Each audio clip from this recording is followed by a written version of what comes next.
آپ جانتے ہیں کہ اللہ کے رسول صلی اللہ علیہ وآلہ وسلم نے جس وقت دین اسلام کی تبلیغ کا آغاز کیا تو پورا عالم کفر حضور اور اصحاب حضور کے خلاف جمع ہو گیا۔ طرح طرح کے دکھ، تکلیفیں، مصیبتیں، پریشانیاں اور ناموافق حالات کے جکڑ تھے جو حضور اور اصحاب حضور کو دیکھنا پڑے۔ ان راہوں میں کانٹے بھی بچھائے گئے، گڑھے بھی کھودے گئے، گندی اوجریاں جس میں اتھر پہ ڈالی گئی۔ ایک بدبخت گلے میں کپڑا ڈال کر تاؤ بھی دیتا ہے۔ شاب ابی طالب کی گھاٹی کے دکھ کون بھول سکتا ہے؟ 3 سال تک میرے حضور علیہ السلام کا معاشی اور سماجی بائیکاٹ کر دیا گیا۔ نہ غلہ پہنچنے دیا جاتا ہے اور نہ پانی پہنچنے دیا جاتا ہے، اور حالت یہ تھی کہ لوگ سوکھے پتے کھا کھا کر گزر اوقات کرنے پر مجبور ہو چکے تھے۔ لیکن جب دیکھا کہ مکے کے حالات بدلنے کی طرف نہیں آ رہے ہیں تو میرے حضور ایک طویل اور کٹھن سفر کر کے اہل طائف کے پاس پیغام لے کر پہنچے اور ان کے بڑے بڑے سرداروں کو دین اسلام کی تبلیغ کی۔ جب بات مکمل ہوئی تو خیال یہ تھا کہ یہ لوگ حمایت کا اعلان کریں گے، لیکن انہوں نے بھی انکار کر دیا۔ ہم آپ کی بات کو تسلیم نہیں کرتے۔ حضور فرمایا کہ میں بڑی محبت سے تمہارے پاس پیغام لے کر آیا تھا، تم نے بات کو قبول نہیں کیا، یہ تمہاری مرضی ہے، لیکن تم اتنا ضرور کرنا کہ مکے والوں کو نہ بتانا کہ میں تمہارے پاس پیغام لے کر آیا تھا۔ ان میں سے ایک کہنے لگا کہ ہم آپ کا راز کیوں رکھیں، ہم تو لوگوں کو بتائیں گے کہ نیا دین ہمارے پاس بھی آیا تھا اور ہم نے بھی مسترد کر دیا۔ بات یہاں تک بھی رہتی تو یہ ایک امر آخر تھا، لیکن ہمیں تاریخ بتاتی ہے کہ جب حضور علیہ السلام واپس پلٹنے لگے تو انہوں نے 2 رویا کی تاروں میں اوباشوں کو کھڑا کیا اور ان کے ہاتھوں میں پتھر دیے۔ جب میرے حضور چلتے تو وہ حضور کے قدموں پہ پتھر مارتے، ایک قدم پہ پتھر لگتا تو میرے حضور دوسرے پہ پلٹتے، دوسرے پہ پتھر لگتا تو میرے حضور واپس پہلے پہ پلٹتے۔ شدت درد اور احساس کرب سے تھک کر میرے حضور نیچے زمین پر بیٹھ جاتے، ان کے 2 اوباش آگے بڑھتے، حضور علیہ السلام کو کندھوں سے پکڑ کر کھڑا کرتے، میرے حضور پھر چلتے، وہ پھر پتھر مارتے۔ اتنے پتھر مارے گئے کہ چاند سے خوبصورت پنڈلیاں خون سے نچڑنے لگیں۔ نالین تھے کہ خون سے بھر چکے تھے، اب مزید چلنے کی بھی سکت باقی نہیں تھی۔ ایک فرشتہ حاضر خدمت ہے، اگر کہیں تو ابھی دونوں پہاڑوں کو ملا کر پوری بستی کو ہی ملیا میٹ کر دیتے ہیں، لیکن حضور فرمایا کہ میں رحمت بن کے آیا ہوں، زحمت بن کر نہیں آیا۔ پتھر کھا کر دعائیں دینا یہ ایک پیغمبر کا ہی حوصلہ ہو سکتا ہے۔ ہماری تو تقریر پہ کوئی سبحان اللہ نہ کہے تو ہمارا مزاج بگڑ جاتا ہے۔ آج کا خطیب کہتا ہے کہ مجھے بلانے سے پہلے اتنے اکاؤنٹ میں ٹرانسفر کرو، میں پھر بات کرنے کے لیے آؤں گا۔ آج کہا جاتا ہے جب کتاب مفت نہیں تو تقریر مفت کیوں؟ تو جناب گاڑی پیٹرول سے چلتی ہے اور پیٹ میرے بچوں کو بھی لگا ہوا ہے۔ قوم کو یہ سارے نخرے کون دکھا رہا ہے جس کا وقت لینے کے بعد لوگ مہینہ مہینہ دعوتی عمل میں مصروف رہتے ہیں، جس کے پنڈال میں داخل ہوتے ہی زوردار نعروں کا استقبالیہ پیش کیا جاتا ہے، جن کے ہاتھوں کو چوم کر آنکھوں کو لگانا لوگ سعادت اور اعزاز سمجھ رہے ہیں، وہ کہہ رہے ہیں جب کتاب مفت نہیں تو تقریر مفت کیوں؟ تو جناب گاڑی پیٹرول سے چلتی ہے تو میں کہنا چاہوں گا صاحب تو گاڑی کے خرچے، پیٹرول کا ریٹ، کتابوں کی قیمت گنواتا ہے، آ ذرا دیکھ میرے رسول کا انداز تبلیغ۔ لوگ پتھر مارتے ہیں، میرے رسول میٹھی بولی سے بات کرتے ہیں۔ لوگ اوجریاں ڈالتے ہیں اور حضور جولی اٹھا کر ہدایت کی دعائیں کرتے ہیں۔ اتنی کٹھن تبلیغ اور پھر رب کا یہ حکم نامہ، قل لا اسألکم علیہ اجرا، محبوب آپ فرما دیجئے لوگوں میں تم سے دین کی تبلیغ کا کوئی صلہ، کوئی اجرت، کوئی عوض، کوئی تنخواہ، لا اسألکم، میں تم سے کچھ نہیں مانگتا۔ تم بات سننا نہیں چاہتے تھے، میں نے پیغام تمہاری روحوں میں اتارا، میں نے تمہیں دین کی دعوت دی، تم نے آگے سے پتھر اٹھا لیے، میں نے رب کی توحید سکھانا چاہی، تم نے رخ موڑ لیے۔ آج دین روحوں میں اتارنے کے باوجود بھی لا اسألکم علیہ اجرا، میں تم سے کوئی اجر طلب نہیں کرتا، الا المودۃ فی القربى، مگر میرے قرابت داروں سے پیار کرنا، میرے قریبیوں سے محبت اور مودت کے رشتے کو قائم رکھنا۔ اس پر علماء نے گفتگو کی ہے اور کہا کہ جب پہلے کہا کہ میں کچھ نہیں مانگتا تو بعد میں قرابت داروں کی محبت کا سوال کیوں رکھا گیا؟ اگرچہ یہ کوئی مادیت کی چیز نہیں ہے، لیکن باہر کے وسیلے کی ایک صورت تو بنتی ہے۔ تو اہل علم نے بڑی خوبصورت بات کہی، کہا یہ بھی حضور علیہ السلام نے اپنی ذات کے لیے نہیں مانگا تھا، اس میں بھی امت کی ہی بلائی تھی کہ اگر تم میرے اہل بیت نبوت سے پیار کرو گے تو فائدہ میرا نہیں، فائدہ تمہارا ہی ہے، کہ تم کبھی بھی گمراہ نہیں ہوگے۔ اور امت جب تک قرآن اور اہل بیت نبوت کے دامن کو پکڑ کے رکھے گی، امت کبھی بھی گمراہ نہیں ہوگی۔ اللہ اکبر۔ حضور علیہ السلام نے اپنے اہل بیت سے محبت کا درس ارشاد فرمایا، قولن فعلن حکمن ترغیبن ترہیبن۔ کبھی فرمایا لوگو میرے اہل بیت کے معاملے میں اپنے رب سے ڈرتے رہنا، میرے اہل بیت کے معاملے میں اپنے رب سے ڈرتے رہنا۔ اور کبھی فرمایا لوگو اللہ سے پیار کرو اس لیے کہ وہ تمہیں نعمتیں عطا کرتا ہے، اور مجھ محمد سے پیار کرو اس لیے کہ میں تو رب کا بھی محبوب ہوں۔ اور فرمایا میرے اہل بیت سے محبت تم نے میری وجہ سے کرنی ہے۔ آقا کریم علیہ السلام حسنین کریمین رضی اللہ تعالی عنہما کے ساتھ کتنا پیار کیا کرتے تھے۔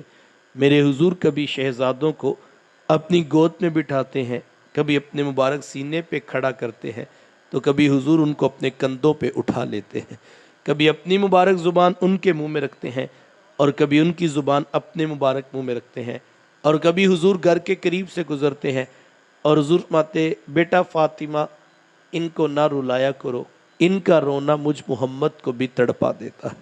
اور کبھی حضور علیہ السلام دعا کے ہاتھ اٹھاتے ہیں، اے اللہ یہ میرے بیٹے ہیں، یہ میری بیٹی کے بیٹے ہیں، اے اللہ میں ان سے پیار کرتا ہوں، مالک تو بھی ان سے پیار فرما، اور مالک جو ان سے پیار کرے تو اس سے بھی پیار فرما۔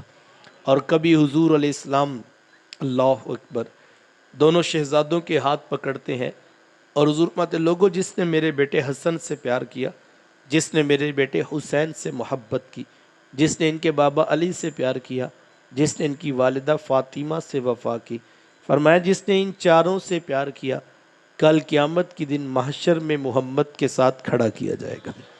کبھی اللہ کے رسول صلی اللہ علیہ وآلہ وسلم ممبر پہ جلوہ فراز ہوتے ہیں، حسنین کریمین رضی اللہ تعالی عنہما، ننھی عمر ہے، سرخ رنگ کی قمیضیں پہنی ہیں، ابھی نیا نیا چلنا سیکھا ہے، مسجد نبوی میں داخل ہوتے ہیں، کبھی گرتے ہیں کبھی سنبھلتے ہیں۔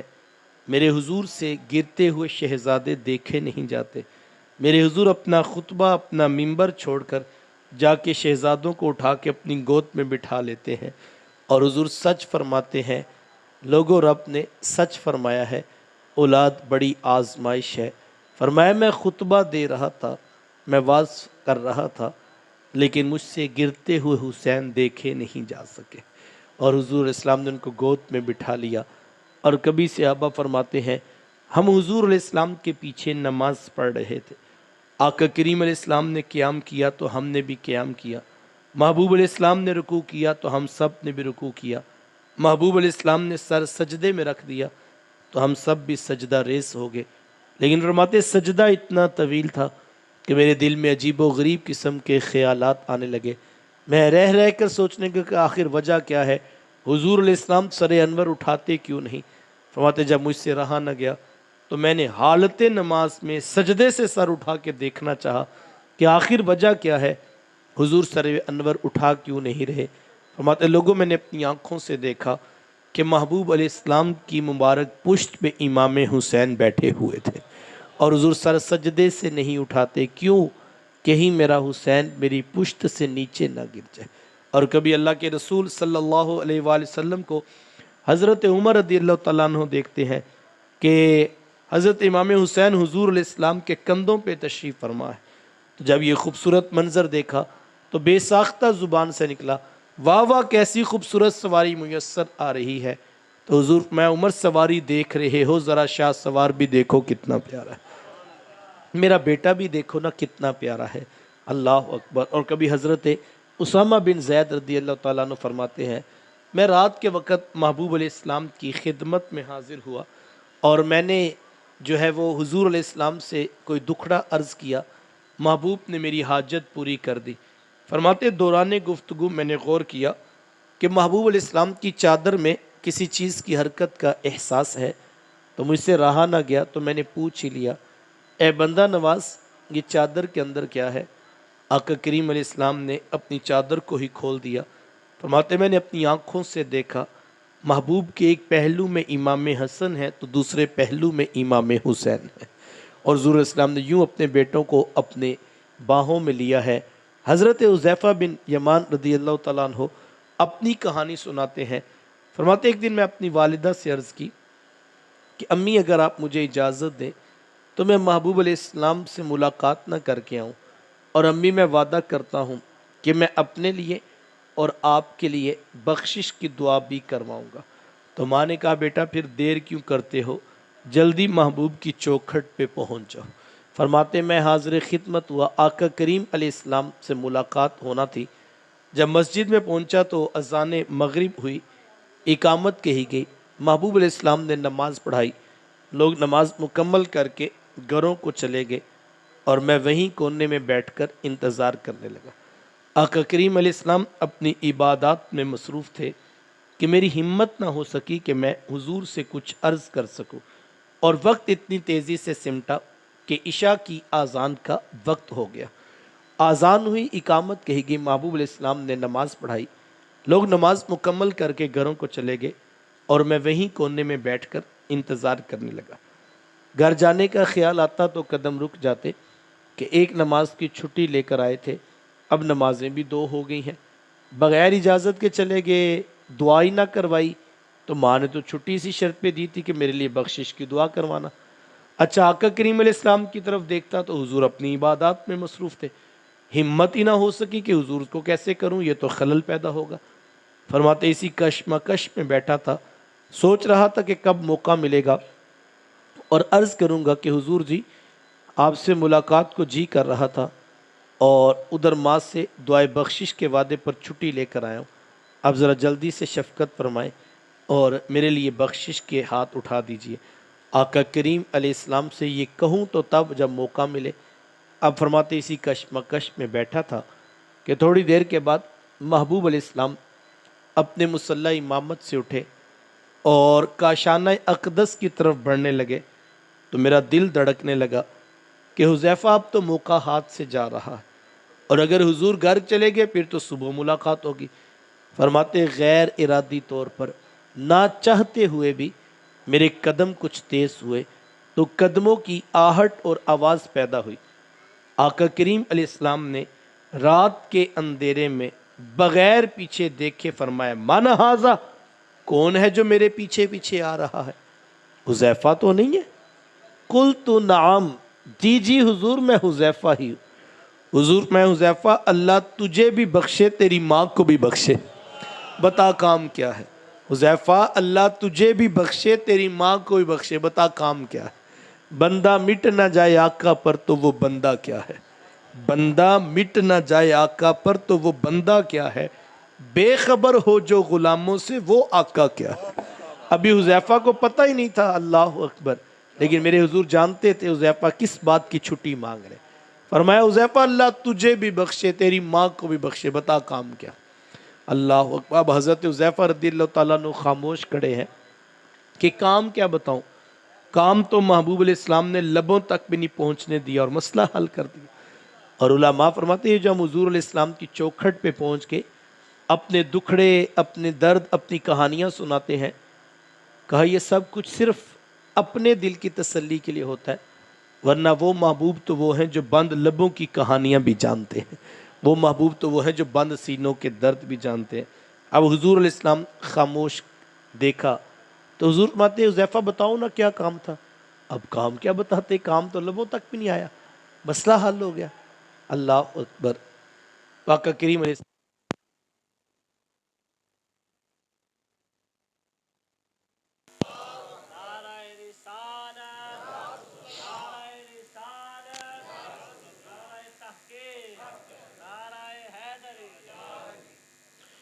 تو آقا کریم علیہ السلام نے وقفہ سکوت توڑا اور حضور میں حذیفہ سنو، ان ھذا ملک لم ینزل الارض قط، ابھی ایک فرشتہ میرے پاس آیا تھا جو آج سے پہلے کبھی زمین پر نہیں آیا۔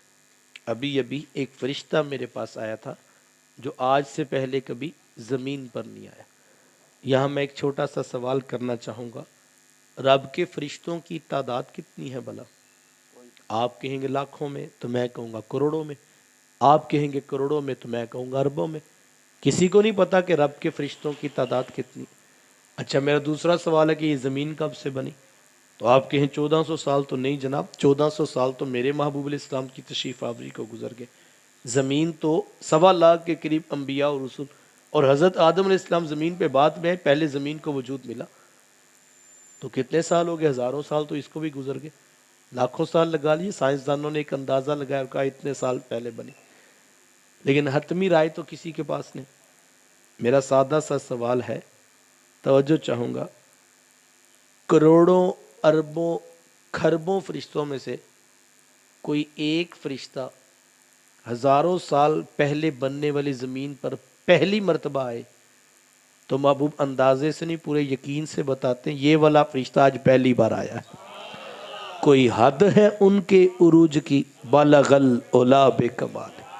یہ تو دماغ خراب ہو جاتے ہیں لوگوں کے جو مسجدوں میں ترازو گاڑ کے بیٹھ جاتے ہیں، اور کوئی کہتا ہے اتنا پتہ، کوئی کہتا ہے نہیں چھٹانک اور بڑھا لو، شرم نہیں آتی کس کو تول رہے ہیں؟ میاں تو نے عقل کے ترازو پہ تولنا ہے، مجھے تول لو، میں تمہارا وزن کر لوں، لیکن بھلا ان کا بھی وزن ہو سکتا ہے جو نبیوں کے بھی امام ٹھہرے، جو محبوب خدا ٹھہرے۔ اللہ اکبر۔ اسی لیے میرے شیخ پڑھا کرتے ہیں، اسڑیاں کھجوراں اگا جاندائے، او پتھراں تی کلمے پڑھا جاندائے، قطرے کو سمندر ذرے کو ستارہ کرتے ہیں، کونین کو خم آ جاتا ہے جب زلف سنوارا کرتے ہیں۔ اللہ اکبر۔ تو کہا کہ یہ والا فرشتہ آج پہلی مرتبہ زمین پر آیا۔ اللہ اکبر۔ یار کروڑوں اربوں کھربوں فرشتوں میں سے ایک فرشتہ پوری زمین پر پہلی مرتبہ کسی جگہ پر آئے، محبوب علیہ السلام کو پتہ چلتا ہے۔ پاکستان کے 22 کروڑ میں سے ایک امتی ٹکٹ کروا کے مدینے آئے تو محبوب کو پتہ نہیں چلتا ہوگا؟ اگر فرشتوں میں سے آسمانوں میں سے کوئی آئے تو محبوب کو پتہ چلتا ہے، اور کوئی امتی کمیٹیاں ڈال کے ٹکٹ پوری کر کے پہنچا ہو تو اس کا نہیں پتہ چلتا ہوگا۔ اللہ اکبر۔ بس بات اتنی ہے، بندہ مٹ نہ جائے آقا پر تو وہ بندہ کیا ہے، بے خبر ہو جو غلاموں سے وہ آقا کیا ہے۔ میں ایک سادہ سی بات کہتا ہوں، میں بھی گزشتہ درس میں کہہ رہا تھا، یار کمپنی میں جو مینیجر ہوتا ہے نا، اوپر والی پوسٹ پہ مینیجر ہوتا ہے، تو کمپنی والے کہتے ہیں یہ نیچے سارے بندوں کے کام کی ہر وقت تمہیں خبر ہونی چاہیے کیا کرتے ہیں، اور اگر وہ کہے کہ مجھے نہیں تھا پتہ یہ کیا کر رہا ہو، کہیں تو کس چیز کا مینیجر ہے بھائی؟ یار کمپنی کا مینیجر بنانا ہو تو ضروری ہے کہ اس کو پتہ ہو کہ کون کہاں پہ بیٹھا ہوا ہے اور کیا کر رہا ہے۔ اللہ اکبر۔ میاں لوگ تو اس کو کمپنی کا مینیجر نہیں مانتے، اور ہم نے نبیوں کا امام مانا ہے، تو محبوب کو کیا نہیں پتا ہوگا میرا امتی اس وقت کس حال میں ہے؟ جبکہ اتنا گوڑا تعلق ہے کہ میرے محبوب فرماتے ہیں، اے میرے امتی تیرا اور میرا تعلق ایسا ہے کہ کانٹا تیرے پاؤں میں چبھتا ہے، اس کی درد مجھ محمد کو ہوتی ہے۔ اللہ اکبر۔ کوئی حد ہے ان کے عروج کی، بالغ العلا بے کمال۔ اللہ نے وہ عظمتیں عطا کی ہیں جو اور کسی کو نصیب نہیں ہوئی ہیں۔ فرمایا یہ والا فرشتہ آج پہلی مرتبہ زمین پر آیا تھا۔ جانتے ہو حذیفہ کہ وہ آج زمین پر کیوں آیا تھا؟ اللہ و رسول عالم صحابہ کا تقیہ کلام تھا۔ تو فرمایا حذیفہ سنو، آج وہ رب سے خاص طور پر اجازت لے کر آیا تھا کہ مالک مجھے اجازت دینا میں تیرے رسول کو جا کے سلام نہ کر کے آؤں۔ تو حذیفہ وہ ہمیں سلام کرنے آیا ہوا تھا۔ یار آسمان پہ رہنے والے فرشتے ہو کر ڈائریکٹ بھی نہیں، اجازت لے کر مدینے میں سلام کرنے آئے تو پھر کمال ہے نا مدینے والے کا۔ اللہ اکبر۔ اور حضرت علی رضی اللہ تعالیٰ عنہ فرماتے ہیں کہ میں آج تک اس پتھر کو بھی جانتا ہوں کہ میرے محبوب جب بھی اس کے قریب سے گزرا کرتے وہ حضور کو سلام پیش کیا کرتے۔ فرشتے سلام کریں، حجر و شجر سلام کریں تو امتی کیوں نہ کہے یا نبی سلام علیکہ۔ اللہ اکبر۔ تو امتی کا بھی حق یہی ہے کہ امتی بھی سلام پڑھے۔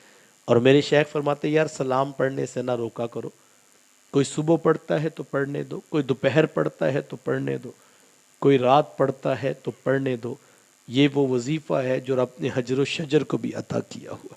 اللہ اکبر۔ ویسے بھی سادہ سی بات، آپ گلی سے گزر رہے ہوں، کوئی چھوٹا بچہ آپ کو سلام کرے، ایک دن، 2 دن، 3 دن، چوتھے دن آپ بھی موٹر سائیکل سے بریک لگا کر پوچھ لیتے ہیں کہ بیٹا آپ کس کے بیٹے ہیں، روزانہ مجھے سلام کرتے ہیں۔ میں کہتا ہوں اپنی اولادوں کو یہ وظیفہ اتنا پڑھا دو، صبح بھی محبوب کو سلام، دوپہر بھی محبوب کو سلام، رات کی محبوب کو سلام۔ یار کبھی تو حضور پوچھیں گے نا یہ کس کا پتر ہے روزانہ ہمیں سلام کرتا ہے۔ یہ وظیفہ پڑھو۔ یہ محرم کے یہاں پہ آگے ربیع الاول شریف کی آمد ہے، گھروں کے اندر محافل کا انعقاد کرو، اپنے ہاتھوں، اپنے بچوں کے ہاتھوں میں تسبیحاں محبوب کے نام کی پکڑاؤ اور ان کو بتاؤ بیٹا محبوب پہ درود بھی پڑھو، محبوب پہ سلام بھی پڑھو۔ فرمایا حذیفہ وہ ہمیں سلام کرنے آیا تھا۔ اور پھر فرمایا حذیفہ جانتے ہو اس نے مجھے آ کر بتایا ہے کہ میری بیٹی فاطمہ جنتی عورتوں کی سردار ہے اور میرے بیٹے حسنین کریمین جنتی جوانوں کے بھی سردار، سیدہ شباب اہل الجنہ، یہی دو نوجوان ہیں جو جنتی جوانوں کے بھی سردار ہیں۔ آقا کریم علیہ السلام نے خود فرمایا، وقت سمٹ رہا ہے، فرمایا میں 2 باری چیزیں تمہیں دے کے جا رہا ہوں، ایک اللہ کی کتاب قرآن مجید اور دوسرا میرے اہل بیت نبوت۔ میں جب تک ان 2 کو مضبوطی سے پکڑ کے رکھو گے تم کبھی بھی گمراہ نہیں ہوگے۔ یہاں ایک سادہ سا سوال ذہن میں پیدا ہوتا ہے، جب اللہ کی کتاب قرآن مجید ہمارے پاس موجود ہے، ہر دکھ کا مداوع قرآن، ہر بیماری کا علاج قرآن، ہر سوال کا جواب قرآن، جب اتنی کافی وافی شافی کتاب ہمارے پاس موجود ہے تو پھر ہمیں اہل بیت کا دامن کیوں پکڑایا جا رہا ہے؟ اور صرف پکڑایا نہیں جا رہا جناب، ہماری ہدایت کے لیے اس کو لازم و ملزوم قرار دیا گیا۔ میں ہدایت پر رہنا چاہتے ہو تو ان دونوں کو مضبوطی سے پکڑ کے رکھنا۔ ذہن میں سوال پیدا ہوتا ہے جب اللہ کی کتاب قرآن مجید ہمارے پاس ہے تو پھر ہمیں اہل بیت کا دامن کیوں پکڑایا گیا؟ تو میرے شیخ بڑے سادہ سے لہجے میں جواب دیا کرتے ہیں، آپ فرماتے بیٹا ہر امتحان کے 2 حصے ہوتے ہیں، ایک ہوتی ہے تھیوری اور دوسرا ہوتا ہے اس کا پریکٹیکل۔ تھیوری کہتے ہیں لکھا ہوا نصاب تعلیم اور پریکٹیکل کہتے ہیں اس کی عملی مشق۔ مطلب کیا؟ تمہیں 2 چیزیں دے کر جا رہا ہوں، ایک اللہ کی کتاب قرآن مجید اور دوسرا میرے اہل بیت نبوت۔ اگر تم اسلام کی تھیری دیکھنا چاہو، لکھا ہوا نصاب تعلیم دیکھنا چاہو تو قرآن مجید کو کھول کر بیٹھ جانا، اور اگر کبھی شوق آ جائے، کیا کوئی ایسا خوش قسمت بھی ہے جس نے اس کے اوپر پریکٹیکل کر کے دکھایا ہے؟ تو کہا پھر کربلا کے تپتے ہوئے ریگزار میں حسین ابن علی کا کردار دیکھ لینا۔ تمہیں 22,000 کی ننگی تلواروں کے سامنے تنے تنہا ڈٹا ہوا آل رسول کا یہ شہزادہ زندگی گزارنے کا ڈھب، اسلوب اور طریقہ سکھا دے گا۔ کیا اختلاف تھا امام علی مقام رضی اللہ تعالی عنہ کا یزید کے ساتھ؟ آپ کا خطبہ نور بالکل واضح 2 ٹوک ہماری رہنمائی کرتا ہے کہ آپ نے معین کر کے مشخص کر کے کہا، لوگو آنا حسین ابن علی ابن ابی طالب، میں حسین بن علی بن ابی طالب ہوں، اور یزید قاتل النفس شارب الخمر فاسق مولد، یزید قاتل ہے، شرابی ہے، اعلانیہ گناہ کرتا ہے، لہٰذا حسین جیسا شخص یزید جیسے کی بیعت نہیں کر سکتا۔ یہ وہ اختلاف ہے جس پر اتنی بڑی قربانی پیش کی۔ کیا اختلاف ہے؟ شرابی کی حمایت نہیں کر سکتے۔ کیا اختلاف ہے؟ قاتل کے ہاتھ میں ہاتھ نہیں پکڑا سکتے۔ کیا اختلاف ہے؟ اعلانیہ گناہ کرنے والے کے ساتھ نہیں بیٹھ سکتے۔ اچھا اگر یہ اختلاف کرتے ہیں تو نتیجے میں کیا قیمت بھگتنا پڑے گی؟ اللہ اکبر، پورا خاندان نبوت شہید کر دیا جائے گا۔ آپ پورا واقعہ کربلا، تاریخ کربلا اٹھا کر دیکھیں، ایک فرد واحد نے بھی آ کر میرے امام سے یہ نہیں کہا کہ حضرت ایک لمحے کے لیے دوبارہ سوچ لیجئے کیا ہم حق پر بھی ہیں یا کہ نہیں۔ چھوٹے چھوٹے بچے شہید ہونے کی بات ہو رہی، ایک شخص نے بھی یہ نہیں سوچا، کسی کے ذہن میں یہ خیال تک نہیں آیا۔ جبکہ میرے امام نے رات کے وقت چراغ بجھا کے کہا نا کہ یہ میرے خون کے پیاسے ہیں، تم میں سے جو جانا چاہے کوئی گلا نہیں، تم اٹھ کے چلے جاؤ، کوئی شکوہ نہیں۔ لیکن جب چراغ روشن کیا گیا ایک شخص بھی اٹھ کے نہیں جاتا۔ جان کس کو پیاری نہیں؟ وہ کیوں کھڑے تھے؟ اور کوئی ایک بھی یہ نہیں کہتا کہ تھوڑا سا غور کر لیجئے، اپنے نظریے کو ریوائز کر لیجئے۔ بندہ کہتا ہے اچھا یار ہم تمہارے ساتھ کھڑے ہیں لیکن ایک بار تم تسلی کر لو، ہوتا ہے نا ہمارے عام حالات میں بندہ کسی کے ساتھ کھڑا ہوتا ہے، بندہ ایک بار پھر تسلی کر کے بھائی دیکھ لیجئے گا ہم آپ کے ساتھ کھڑے ہیں۔ کسی ایک نے بھی نہیں یہ سوال کیا، کیوں؟ اس لیے ان کو پتا تھا حسین ابن علی جہاں کھڑا ہے حق وہیں پہ کھڑا ہے، دین وہیں پہ ہے جہاں حسین ہے، چونکہ ان کو پتا تھا انہوں نے اپنے نانا سے ڈائریکٹ دین سیکھا ہوا ہے، اور یہ ہو ہی نہیں سکتا کہ حسین ابن علی رضی اللہ تعالیٰ عنہ جو ہے وہ کسی اور جگہ پہ کھڑے ہوں۔ وہ جانتے تھے جہاں حسین کھڑا ہے حق بھی وہیں کھڑا ہے۔ اللہ اکبر، اتنی بڑی قربانی پیش کی گئی، ایک نہیں، دو نہیں، تین نہیں، 72 لوگ شہید ہوئے۔ اللہ اکبر۔ آخر کوئی چیز تو وہ بچانا چاہتے، دیکھو کوئی بھی چیز اس کی قیمت تو ہوتی ہے، اور جب دو میں سے کسی ایک کا انتخاب کرنا پڑ جائے تو جو زیادہ قیمتی شے ہوتی ہے وہ بچا لی جاتی ہے۔ مثال کے طور پہ بڑی محنت کر کے، مزدوریاں کر کے، پورے گھر نے مل کر رینٹ سے جان چھڑانے کی خاطر مزدوریاں کر کر کے جو ہے وہ 40-50 لاکھ کا مکان بنایا، جگہ خریدی اور اس میں اپنا گھر سیٹ کیا، لیکن بیٹا بیمار ہو گیا، ڈاکٹر کے پاس گئے، اس نے کہا 50 لاکھ روپے آپریشن کا خرچہ آئے گا، بڑا مسئلہ ہے لیکن یہ ہے کہ اللہ شفا دے گا۔ بڑا قیمتی تھا، 25-30 سال لگا کے گھر بنایا تھا، لیکن ایک لمحے میں فیصلہ کیا کوئی بات نہیں، زندگی ہوئی تو گھر دوبارہ بن جائے گا، اولاد بڑی قیمتی ہے۔ اللہ اکبر، جو زیادہ قیمتی شے ہو جاتی ہے وہ بچا لی جاتی ہے، گھر بیچ کے اولاد بچا لی۔ ذہن میں سوال پیدا ہونا چاہیے نا کہ وہ کیا شے تھی جو امام کی نگاہ میں بڑی قیمتی تھی، کہ آل رسول علی اکبر و علی اصغر سے بھی زیادہ قیمتی کچھ ہے۔ جبکہ ہمیں تاریخ بتاتی ہے، میں یہ کہتا ہوں کہ اتنے قیمتی ہیں آل رسول کہ بعد میں آنے والے سب ایک پلڑے میں رکھ دیں، آل رسول کے بدن پہ اگے ہوئے ایک بال کی قیمت نہیں ادا ہو سکتی، اور ایک بال نہیں کٹا صاحب 72 لوگ شہید ہوئے۔ تو کوئی شے تو ہوگی جس کی یہ قیمت ادا کی جا رہی، تو ایک چیز جو وہ بچانا چاہتے تھے، جس کی قیمت وہ دی جائے، وہ کیا تھی؟ وہ دین رسول بچانا چاہتے تھے، اور انہوں نے اپنے کردار سے بچایا۔ لوگوں ہم خود جانتے ہیں ہم بڑے قیمتی ہیں۔ اللہ اکبر، یار اتنے قیمتی کہ جن کے بارے رب نے فرمایا ہو، اللہ اکبر، محبوب تیرے گھر والوں کو رب نے پاک کر دیا ہے، وہ کتنے پاک کتنے قیمتی ہوں گے، اتنے قیمتی وہ لوگ، لیکن ایک نہیں، دو نہیں، 72 لوگ شہید ہو گئے۔ تو کیا وجہ تھی؟ وہ اپنے کردار سے بچا رہے تھے۔ لوگوں ہم بڑے قیمتی ہیں، لیکن اپنے خون سے یہ ثابت کر کے جائیں گے نانا کا دین اس سے بھی زیادہ قیمتی ہے، اور انہوں نے دین رسول کو بچایا اور وہ دین ہم تک پہنچایا۔ ایک اور بات کر کے آگے مکمل کروں گا۔ یہ سوال بھی پیدا ہوتا ہے کہ آخر جب اتنے لوگ یزید کو تسلیم کر چکے اور یزید کے لشکر میں 22,000 کے قریب لوگ موجود تھے، تو جس کی فوج میں 22,000 ہوں تو لاکھوں لوگ تو اس کے ماننے والے ہوں گے، اور 22,000 تو وہ تو جو کربلا میں پہنچے تھے یزید کی حمایت میں تلواریں لے کر اس کی فوج کی طرف سے۔ تو یار ایک فرد واحد اگر بات تسلیم نہیں کرتا، عقل تو یہ کہتی ہے فرق نہیں پڑتا۔ جس کو لاکھوں لوگ تسلیم کر لیں، 22,000 کا لشکر تلواریں لے کے میدان میں اتر پڑے، کوئی ایک نہیں مانتا تو لوگ کہتے ٹھیک ہے یار کوئی مسئلہ نہیں، اگر 1-2-4 بندے نہیں بھی مانتے کوئی ٹینشن نہیں، جب اتنے لوگ ہمیں مانتے تو پرواہ کیوں نہیں۔ لیکن یزید بضد ہے کہ مجھے حسین ابن علی کی بیعت چاہیے۔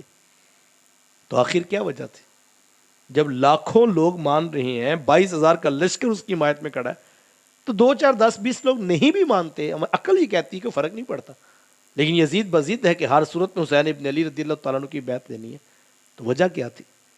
اس لیے کہ یزید جانتا تھا اگر انہوں نے نہ مانا، قیامت تک پوری کائنات میں مجھے کوئی نہیں ماننے گا.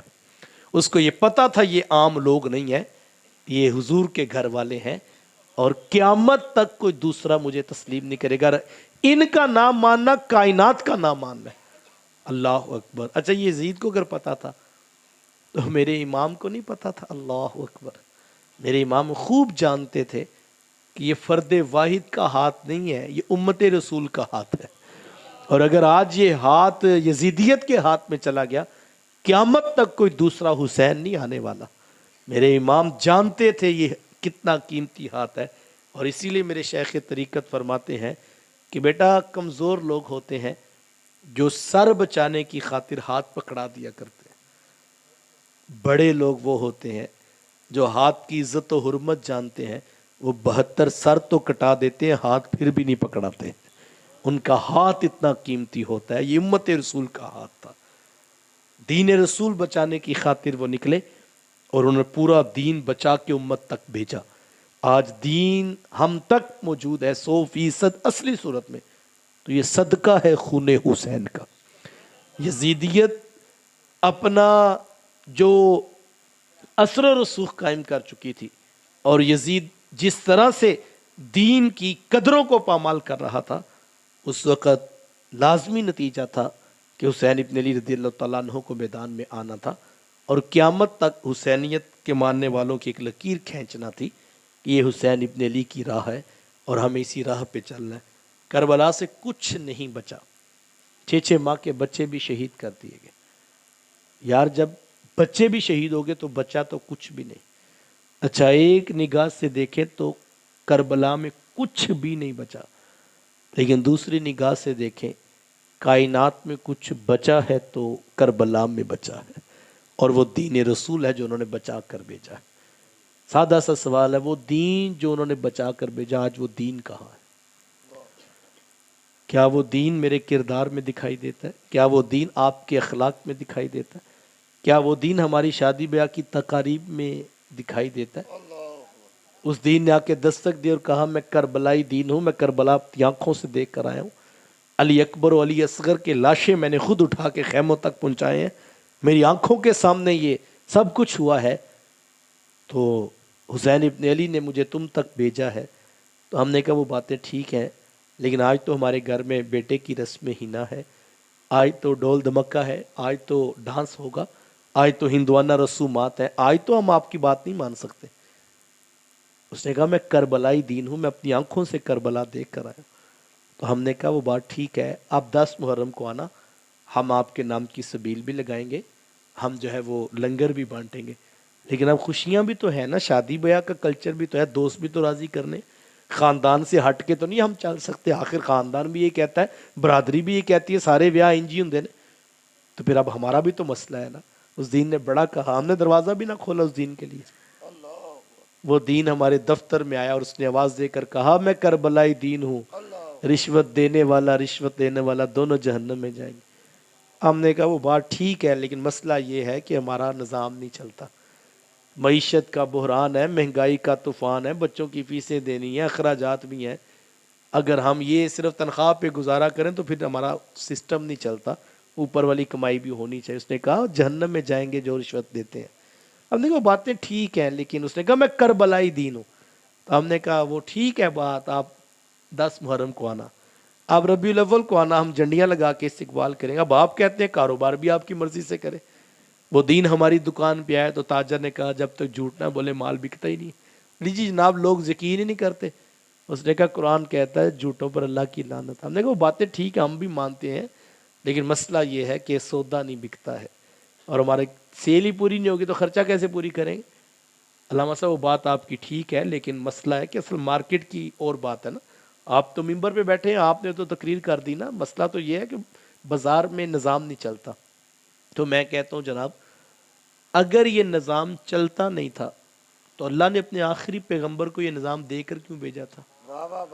یہ تو آخری پیغام ہے نا، یہ تو آخری پیغام ہے. نظام کیوں نہیں چلتا؟ مسئلہ یہ ہے صاحب، نظام یہی چلتا ہے، لیکن اگر اس قرآن کی، اس دین کی بات مانے، ہمارا نفس راضی نہیں ہوتا، ہماری اندر کی خواہش اور ہمارا لوٹ مار کا بازار گرم نہیں ہوتا، تو پھر ہم نے کہا بات یہیں سے ختم کرو. سسٹم نہیں چلتا، نظام نہیں چلتا، بڑا مشکل بات ہے، بس اصل مہنگائی ہے اور معیشت ہے اس وقت، تو بار کیف یہ ہمیں کرنا پڑے گا. تو مجھے بتائیں وہ دین کہاں پہ ہے؟ مجھے اور آپ کو اس پہ غور کرنا ہوگا. اور اگر ہم اس پر توجہ نہیں کرتے اور ہم مسئلہ اپنی مرضی سے چلانا چاہتے ہیں، تو میں ایک بات بڑی ذمہ داری سے علماء کی موجودگی میں کہنا چاہوں گا کہ آپ یاد رکھیے گا، یزید کافر نہیں تھا. یزید کلی طور پر دین کا انکار بھی نہیں کرتا تھا. وہ یہ نہیں کہتا تھا کہ میں دین کو مانتا ہی نہیں. تو پھر اختلاف کیا تھا؟ یزید دین میں اپنی مرضی کرنا چاہتا تھا، اور ملوکیت اور بادشاہت اور اپنی منمانی سے دین دینا چاہتا تھا. جو میں کہوں گا وہ ہوگا. حسین ابن علی نے کہا یہ کیسے ہو سکتا ہے، نواسہ رسول زندہ اور مرضی تیری چلے. کہا کہ حرف حرف وہی دین ہے جو میرے نانا کی زبان سے نکلا ہے، اسی دین کا پرچار کرنا ہے اور وہی امت تک پہنچانا ہے اور قیامت تک وہ رہے گا. تو اپنی منمانی، اپنی نفسانی خواہشات کا اسیر ہو چکا تھا، اور اپنی اس ہوس میں اتنا بڑھ گیا کہ اس بد نصیب کو یہ بھی خیال نہ رہا یہ آل رسول ہے، یہ خون رسول ہے، یہ عطرت پیغمبراں ہیں، ان کو یہ اس کو یاد ہی نہ رہا. تو مسئلہ تو یہ تھا نفس کی خواہش کا، مسئلہ تو منمانی کا تھا. لہذا مجھے اور آپ کو بھی اس پہ غور کرنا چاہیے. حسینیت اطاعت رسول کا نام ہے، حسینیت دین الہی کا نام ہے. مجھے اور آپ کو اللہ کے دین کے لیے اپنے آپ کو تیار کرنا ہوگا، اور اگر ہم یہ کرنے کے لیے آمادہ نہیں تو وہ شاید واصف علی رحمٰ نے کہا تھا کہ آج کے انسان کا المیہ یہ ہے، یہ زندگی تو فرعون جیسی چاہتا ہے، آخرت موسیٰ علیہ السلام جیسی مانگتا ہے. ایسے تو نہیں ہوتا. اور اگر اسی فلسفے کو 2 قدم آپ آگے لے ہیں تو آج کے انسان کا شاید المیہ یہ ہے، یہ زندگی تو یزید جیسی چاہتا ہے اور آخرت میں پرچم حسین کے نیچے جگہ بھی مانگتا ہے. ایسے تو نہیں ہوتا. اگر حسین ابن علی کے پرچم میں آنا ہے تو جناب حر کی طرح صفیں چھوڑ کے آنا ہوگا اور حسینی قافلے میں کھڑا ہونا ہوگا، اور اپنے سر سے لے کر پاؤں تک، صبح سے لے کر شام تک، زندگی کا لمحہ لمحہ حسین ابن علی رضی اللہ تعالی عنہ کے دین کے ساتھ ہمیں کھڑا ہونا ہوگا. اس پیغام کی حمایت کے لیے عملاً کوشاں ہو جائیے، عملاً اپنے آپ کو تیار کیجئے. ایک درس قرآن یا ایک دن کی محفل نہیں، عملاً شعوراً. ہمارے یہاں بعض اوقات ہوتا ہے محفل کروانے والے بعد میں تبصرہ کرتے ہیں، کہتے ہیں حاضری بھی اچھی تھی، کھانا بھی پورا ہو گیا ماشاءاللہ، لنگر بھی اچھا پکا ہوا تھا، سب ٹھیک ہو گیا، ساؤنڈ بھی بہت اچھا چلا، خطاب بھی بڑا اچھا ہوا. ہم نے کہا کام ختم ہو گیا. اور یقیناً ایک لحاظ سے دیکھیں تو ذمہ داری تھی، ظاہری بات ہے، اتنی محنت کی، اللہ اس کو قبول کرے. ایک لحاظ سے کام ختم ہوا، لیکن اگر دوسرے لحاظ سے دیکھیں تو میں کہتا ہوں اصل کام شروع ہی محفل ختم ہونے کے بعد ہوتا ہے، کہ جو ہم نے بات سنی تھی اس پہ عمل کتنا کیا. یہ کام شروع اصل کل سے ہونا ہے. اور اگر ہم سمجھے اب ویلے ہو گئے ہیں، کاروبار اسی طرح کرنا ہے جس طرح پہلے کر رہے تھے، پھر مقصد بیٹا حاصل نہیں ہوا. آپ سب نوجوان چہرے لیے بیٹھے ہیں، آپ کی چمکتی پیشانیاں، آپ کے یہ جذبے رات گیر تک دین کے پیغام کے لیے کوششیں اللہ قبول فرمائے. اس کے ساتھ ساتھ مجھے اور آپ کو اپنے اخلاق سے لے کے کردار تک، اپنے کاروبار سے لے کے اپنی عبادات تک، اپنی بچوں کی تربیت سے لے کر اپنی خاندانی رسومات تک، پورا دین کا جو نقشہ ہے اس کو ہر شے پہ نافذ کرنا ہے. جتنا ہو چکا اس کو اللہ قبول کر، اس سے آگے بڑھ کر کمیاں کوتاہیاں مومن دور کرتا ہے. مومن کا، حضور نے علیہ السلام نے فرمایا نا، مومن کا ہر دن پچھلے دن سے بہتر ہوتا ہے. مومن کے کوئی 2 دن برابر نہیں ہوتے. یہ ایک مومن کی پہچان بتائے گی. ویسے تو مومن کی بہت ساری پہچان بتائے گی، ایک ہے اس کے 2 دن برابر نہیں ہوتے. پچھلے سے اگلا دن دین کے لیے ایسے بہتر ہوتا. کاروبار میں بھی ایسے کرتے ہیں نا، کل 18,000 سیل تھی، آج 18,500، ٹھیک ہے 19 پہ چلے گئے، 19.5 پہ. مہینے کے بعد صاحب کیے، پچھلے مہینے 15,000 تھی، اس مہینے 25,000 ہے، ٹھیک ہے. ترقی کی طرف انسان سے. میں مومن کے کوئی 2 دن برابر نہیں ہوتے، ہر دن پچھلے دن سے بہتر ہوتا ہے. اگر اس سے کل ایک گناہ ہوا تھا تو آج وہ پوری کوشش کرے گا وہ گناہ بھی نہ ہو. اگر کل 5 نیکیاں تھیں، 5 فرض نمازیں تھیں، آج سوچے گا یار آج تہجد بھی پڑھوں گا، آج 2 نفل ایکسٹرا پڑھوں گا، آج 6 نیکیاں کر کے سونا ہے، میرا پچھلے دن سے اگلا دن بہتر ہو، پھر اس سے اگلا دن بہتر ہو، پھر اس سے اگلا دن بہتر ہو۔ آج 2 گناہ ہو گئے، توبہ کرتا ہوں آئندہ یہ نہیں کروں۔ تو ایک دن آئے گا زندگی سے گناہ ختم ہو جائیں گے، نیکیاں بڑھ جائیں گی، اور یہی مومن کا مقصود ہے۔ تو مجھے اور آپ کو پورا دین اپنی زندگی میں، اور یہ پتہ نہیں کب سانس ٹوٹ کر بکھر جائے اور کہانی ختم ہو جائے، بعد کا پچھتاوا کچھ کام نہیں آئے گا۔ ایک ایک لمحہ، ایک ایک ساتھ، ایک ایک دن اپنا اس طرح گزاریے جیسے یہ زندگی کا شاید آخری دن تھا۔ اللہ کی بارگاہ میں دعا گو ہوں، اللہ مجھے آپ کو توفیقات عمل نصیب فرمائے۔ جن دوستوں نے دعوت دی اور اپنے حصے کی شمع روشن کی، اللہ سب کو جزائے جزیل عطا فرمائے۔ وآخر دعوایا ان الحمد للہ رب العالمین۔